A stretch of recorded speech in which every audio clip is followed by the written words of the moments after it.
It was the week before Christmas, and all through the house, a creature was stirring. And boy, what a rat.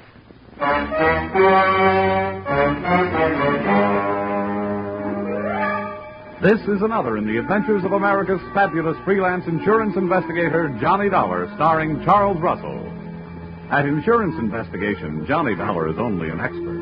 At making out his expense account, he's an absolute genius.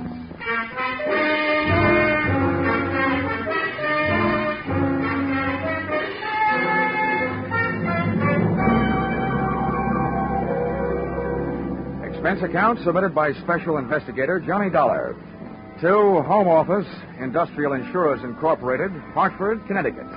Attention, Mr. Eben Stevens, General Manager. The following is an accounting of my expenditures during investigation of small-time swindles of big-time department stores.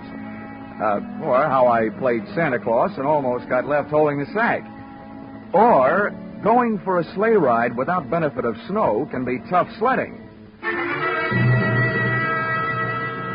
Expense account, item 1. $1. Tip to messenger who delivered this assignment in writing by hand to my apartment. Thanks, Mr. Dollar. You have never been known as a fast man with a buck, Mr. Stevens, and I must say your note to me also marked you in my mind as an economist with words. Dear Dollar, our client, the Association of Department Stores of Greater Manhattan, has requested help on the following problem. A young man has been making the rounds of New York department stores during the current Christmas rush. Using his equipment and official-looking sales book, he goes to a business department, makes a quick sale on some large item, writes it up in his furious sales book, takes the customer's cash, and disappears. Enclosed find varying descriptions as furnished by victims to date, and check for your usual retainer fee. Please put a stop to this nefarious practice at once. Signed, Eben Stevens, General Manager. Expense account, item 2. $6.21. Train fare, Hartford to New York. Next morning at 7:03 on the Banker's Special. A train very cleverly named that because 75% of its load is made up of bankers. I sat among them in a parlor car, watching them limbering up for the day's chores, slowly shaking their heads from side to side and softly whispering, "No." We arrived at Grand Central at 9:20. The bankers got off and headed for their granite vaults. I got off and headed to face my stone wall. Expense account, item 3. 4 bits, cab fare to offices of the Association of Department Stores of Greater Manhattan. There, things got brighter right away. Her name was Judy Whitehall. Boy, how she'd been missed by the scouts for the Copacabana, I'll never know. I have been assigned to help you all I can, Mr. Dollar. What would you like to know first? Your home phone number. Oh, well, maybe we better wait until later for that. How many stores are there in your association, Miss Whitehall? We have 120 member stores, Mr. Dollar. Great. You know, in one department store, I'm the kind of a guy that can't find a glove department. And now I've got 120 stores in which to find someone I don't even know. Well, we do have the man's description. Yeah, as a matter of fact, we have a lot of descriptions, all slightly different. And the regular store detectives are all on the lookout. It's like looking for a noodle in a spaghetti stack. And all the sales personnel have been warned. It's beautiful. What's beautiful? Your face. Well, really, Mr. Dollar. After all. Oh, yeah. Oh, yes, I know. Business. Well, before I start, maybe you'd better give me a letter of identification.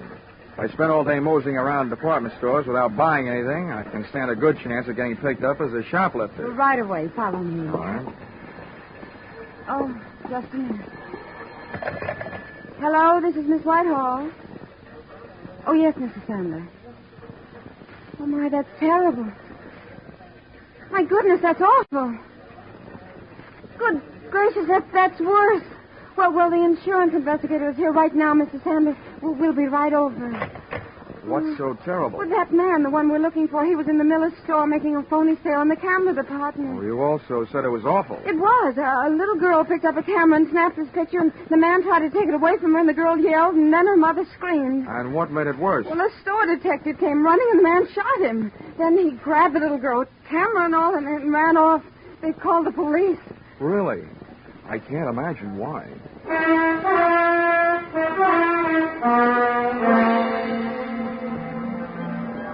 The mob scene in the Miller store would have made the Notre Dame backfield holler uncle.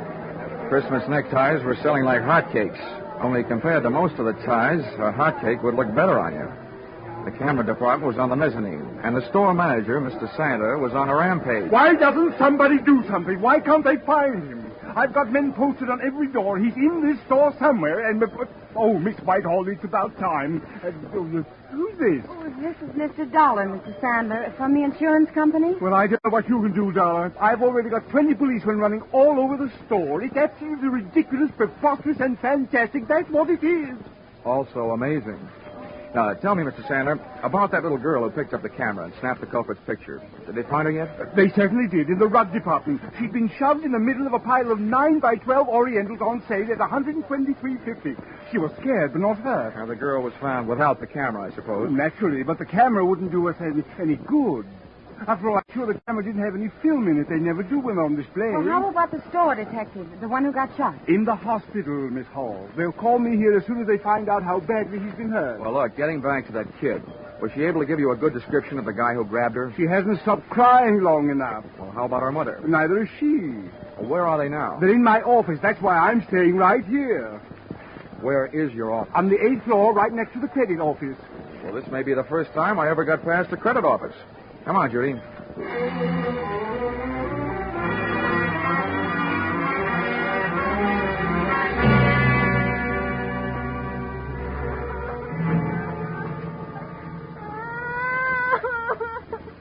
Oh, Bobby, come on.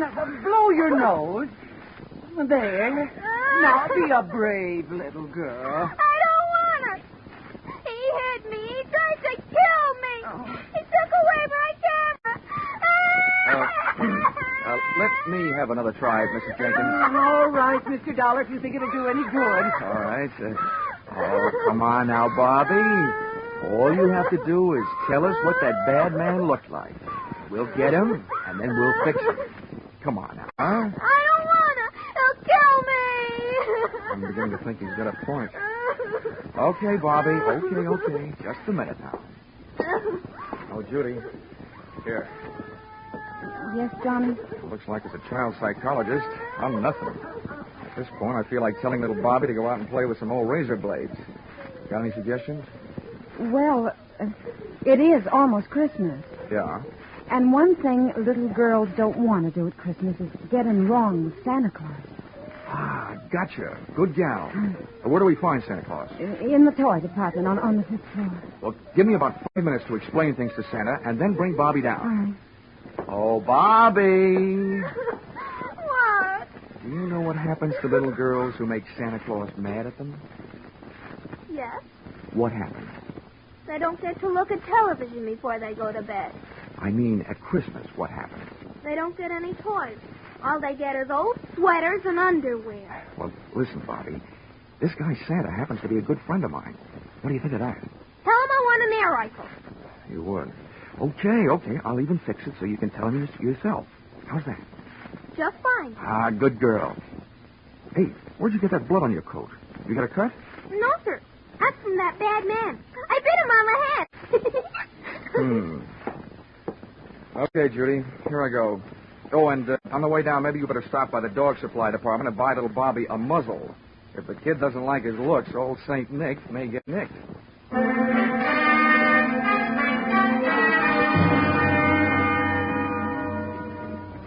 Department stores should have some kind of a congressional medal for salespeople who work in the toy department just before Christmas.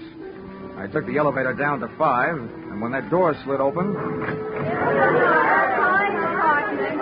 Let him out, please. It was like stepping into Dante's Inferno, junior grade. First, I got on the house phone and called Sandler, who was still in the camera department.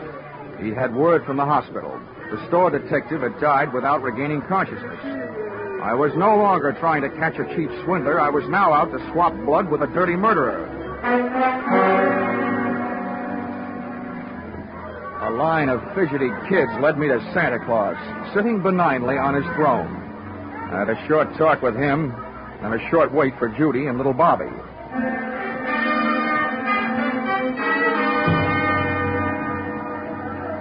Okay, Santa. Now we've got to make her talk. That is, you've got to. All right, Dollar. All right now, kiddies, you'll have to wait for a moment. We have a special little visitor coming to see me. Hello, Johnny. All set? Yeah, all set. Okay, Bobby, my girl. Now just let me give you a hoist up into Santa's lap. He wants to ask you a few questions. I want an air rifle. Now, you be a good little girl and answer all Santa's nice questions, and you'll get it. But not where I'd like to give it to you. Up you go.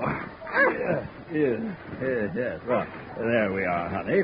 Now, tell me, what do you want for Christmas? I want an air rifle. Well, we'll see what we can do about that. Tell me, have you been a good little girl? Yes, sir.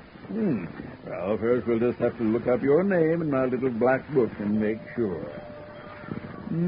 Pretty good. All but one little thing. What'd I do? I didn't do nothing. Well, that's just it. You see, Bobby, I have a note here that today some people asked you what a certain man looked like, and you wouldn't tell them. Is that right? I'm afraid. I don't want to tell. They can't make me. Well, Bobby, maybe you and I had better talk this over. If you won't do something for us now, how do you expect to...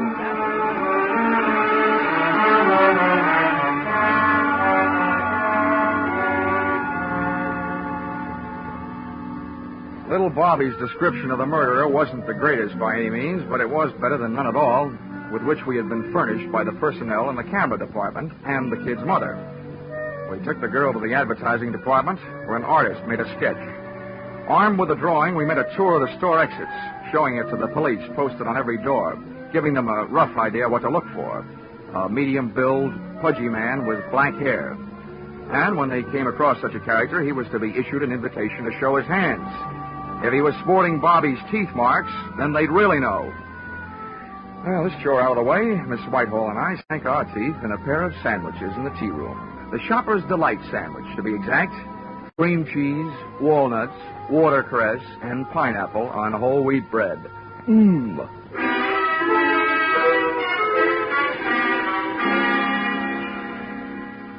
We found the store manager, Sandler, back in his office. He, too, was eating, but he was on a diet of straight fingernails. Oh, terrible, terrible, terrible. That's what it is. Now, don't worry, Mr. Sandler. He'll be caught. As a swindler, he might have gone on for years. But as a murderer, it won't be long, believe me. Oh, what to do? Well, I've got several ideas. And the first is to get out of your office and start at the top of the store and work my way down. They're already doing that, and not a sign of him. Well, I once found a mouse in a hayloft, so be not discouraged. And a pretty little mouse you are. Oh, dear. Oh, please, try to relax, Mr. Sandler. Everybody's doing their best. Yes, I'm sure they are. It's just that I... Oh. Hello? Yes, it's Mr. Sandler. Oh, no. Where? How long has he been there? Hello? I'll be right down. What's the matter now? About an hour and a half ago, our store Santa Claus stepped out into the employee restroom for a smoke. He was slugged from behind. When he came to, he was all tied up in a broom closet, and somebody has stolen his Santa Claus suit. They just found him. About an hour and a half ago. Judy, you know what that means? Oh, no. Oh, yes. 45 minutes ago, when little Bobby was giving Santa Claus the murderer's description, he was giving it to the murderer himself. Oh, good gracious. Instead of a kid's air rifle, it could have gotten us a revolver, size 38.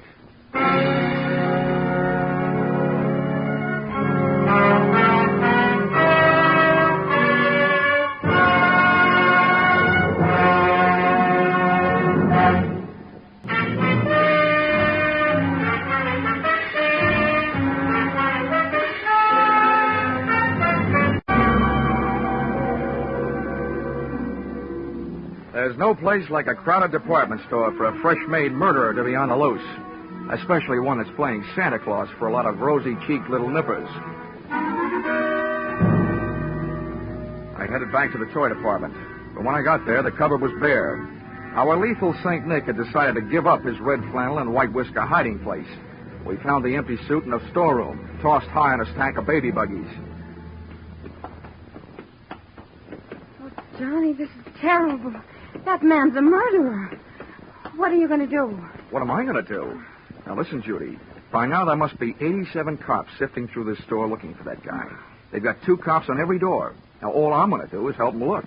This is one of those everybody's problems. You're right. I guess I'm just getting excited. Well, that you have a right to do. Come on, let's get out of here. I've got an idea. All right, Johnny. Mr. Dollar, thank goodness I found you. Mrs. Sandler wants you right away, down on 3. An old lady has just been shot in Junior Mrs. Lingerie. Oh, serves her right for not acting her age. Let's go, Judy.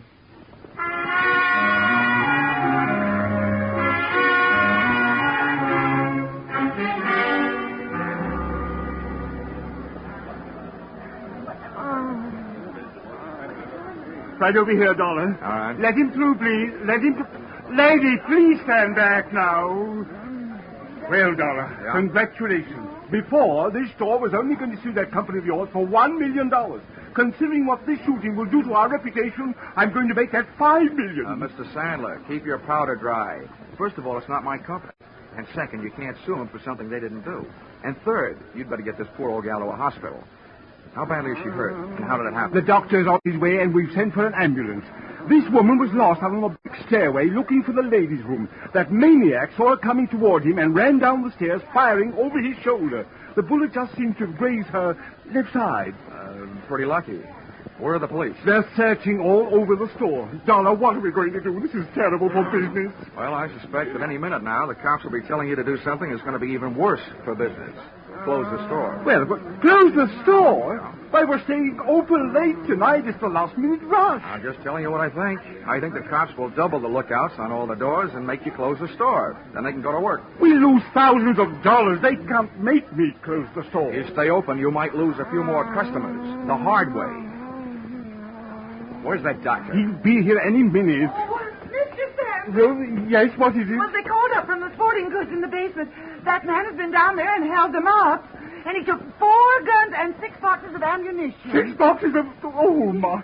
Oh, what's this going to do to our store? If you're not careful, it's going to turn your store into the world's largest shooting gallery with live targets. You know what I suggest, Mr. Sandler? What? What? Tell me what? Don't wait for the police to tell you. Close the store.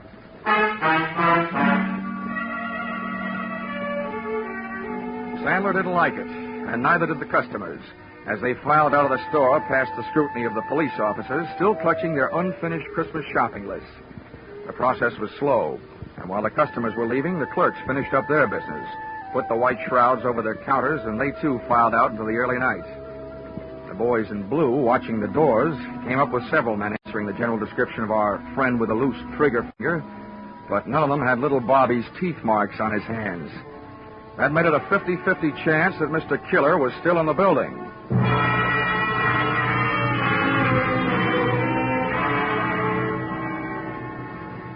There's nothing more eerie than a department store after closing.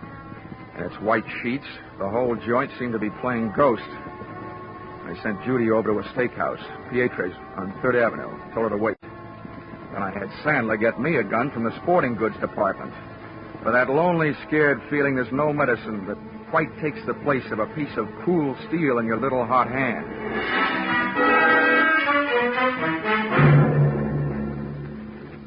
The sergeant, in charge of the police detail, posted men outside all exits. The rest he took up to the roof with him. They were going to run the whole store through their burly blue sieve, floor by floor, counter by counter, inch by inch. Sandler stayed with me down the first floor. Just for fun, I thought I would start working my way up. Dollar, don't you think we should get out of here and leave this to the police? Well, I have several goosebumps that agree with you, Mr. Sandler, but I have a very dangerous habit of trying to earn my money. Oh, this is terrible. Now, look, every counter and post in this store is just the kind of hiding place a sniper would pray for. I get paid for this kind of work. You don't. Now, why don't you go out for a nice, safe walk? It's my duty to stay here. I'm sticking with you. Okay. But remember, 2 of us give him twice as much to shoot at. No, you did. I had to go and open my big mouth. Get down.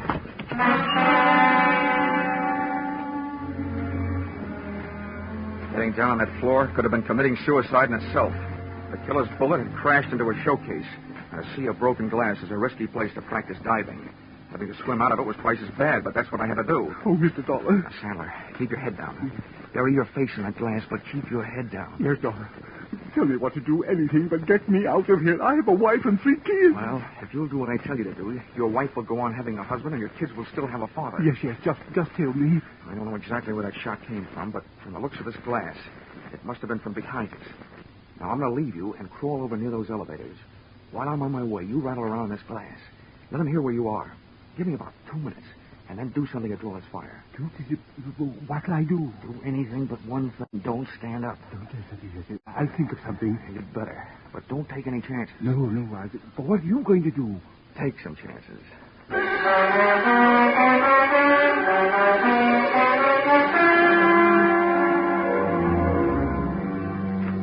Once I was on my way, Sandler went to work with a vengeance. I could hear him thrashing around in that glass like he was trying to corner the Band-Aid market. I made it over the elevators, scooting flat along the floor till I hit a car with an open door and slithered inside. Behind the protection of the elevator's front wall, I stood up, peered over at the edge of the door, and waited for Sandler to make the move that would draw the murderer's fire. I must say Sandler was dead game, and the way he made it move, he also stood a good chance of becoming plain dead. First, he stopped wiggling around on his bed of glass, and then he just stood straight up. The shot missed, but my eyesight didn't. The killer was shooting from high up, behind a pole. He was standing up on a glass showcase, hoping for a better view. And it didn't take me long to decide to give him a better view of the inside of that glass showcase. I started deliberately shooting his foothold out from under him.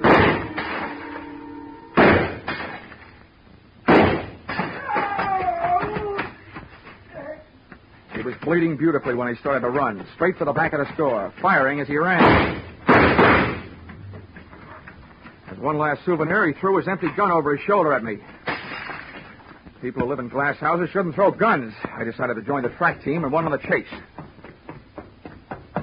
Back out of the main floor, through the employees' entrance, out to the dimly lit shipping department, and its loading dock filled with packages ready for shipment.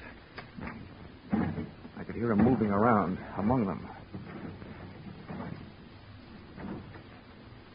Okay, get your hands up and come out. I'm giving you a chance, but it's not going to last long. Get moving. I don't need your chance. I've got something better. Okay, so you want to play. I think I'll give you a couple of Yuletide presents early, and I'm sure nobody will mind if I open your head before Christmas.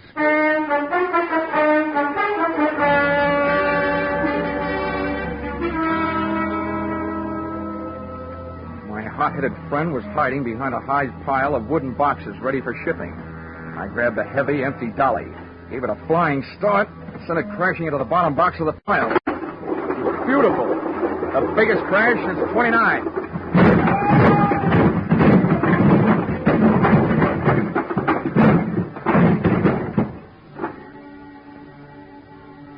It was a tough fight, but, Mom, I don't think I won. At best, it was a draw.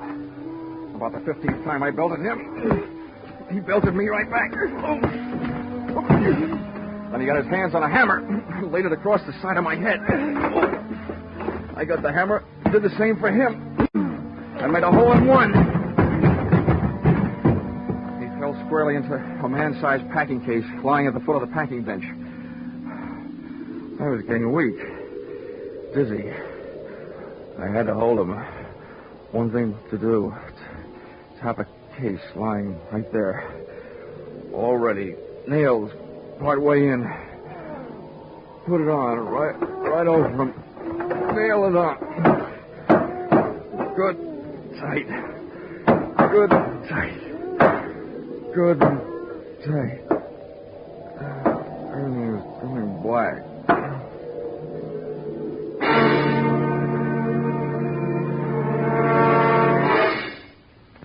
Then everything went white.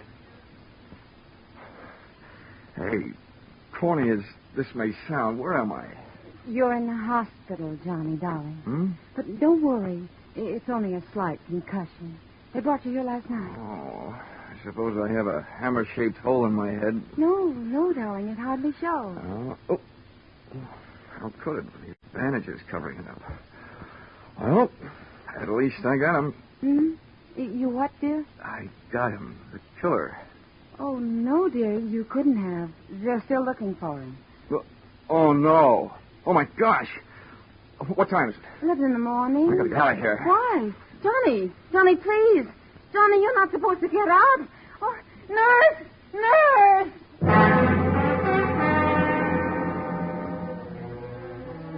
If they let him get away after all my trouble, somebody was going to need a doctor. Judy and I hit the department store in 12 minutes flat. 1 minute later, I was in the shipping department talking to the head man. Now, Mr. Dollar, just calm down. Everything's going to be all right.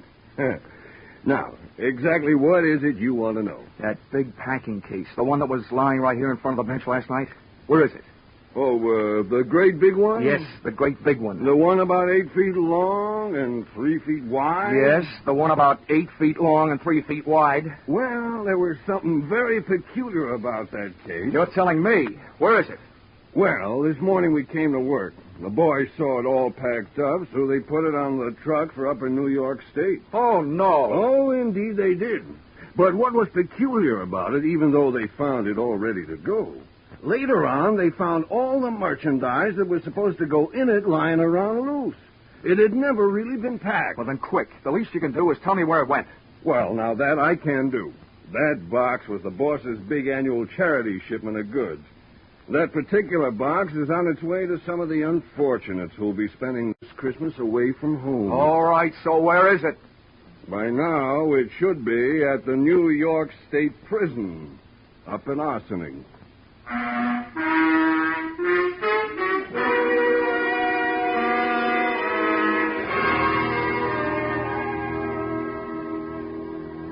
Expense account, item 5, $12.80.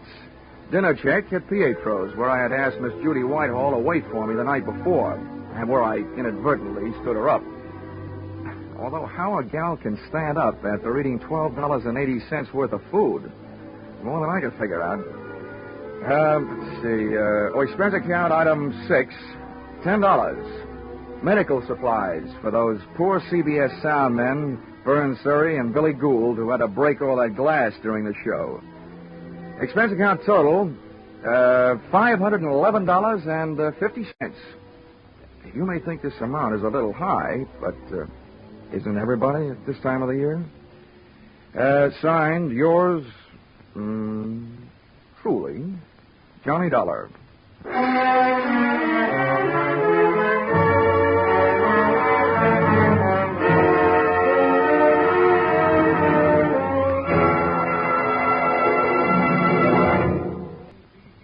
Stars Charles Russell. Script by Paul Dudley and Gil Dowd. Featured in the cast were Jay Novello, Georgia Ellis, Marlene Ames, Parley Bear, Paul Duboff, and Connie Crowder. The special music is written and conducted by Leith Stevens. Your announcer is Bob Stevenson.